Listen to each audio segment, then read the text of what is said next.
Adila, Papa dah banyak kali dah Papa cuba nasihatkan Aidil ni, tapi yalah, Papa pujuk dia berkali-kali tapi tak jalan juga.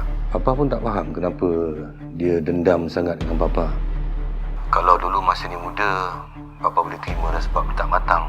Tapi sekarang ni kalau sampai dia nak goda isteri Papa, yang ini Papa tak faham lah. Kalau itu cara dia nak balas dendam pada Papa. Yalah, benda ni haram kan? Sepatutnya dia lebih faham agama berbanding dengan kita, dia yang belajar agama tinggi. Macam inilah Adila. Adila tolong nasihatkan dia.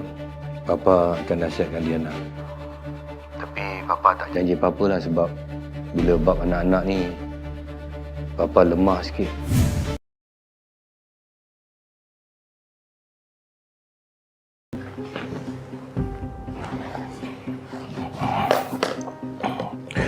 Berita terbaru, seorang lelaki yang cuba melawan seseorang yang begitu berkuasa didapati mati. Inna lillahi wa inna ilaihi raji'un. Begitulah berita tergembar. Tahu tak? Ada orang cuba lawan I. Dia ingat dia hebat. Tiba-tiba saja dia mati. Tak lawan I. Kalau you nak mati, syukurlah. Nah, ambil. Sambung tengok berita. Mungkin ada kematian baru. Okey.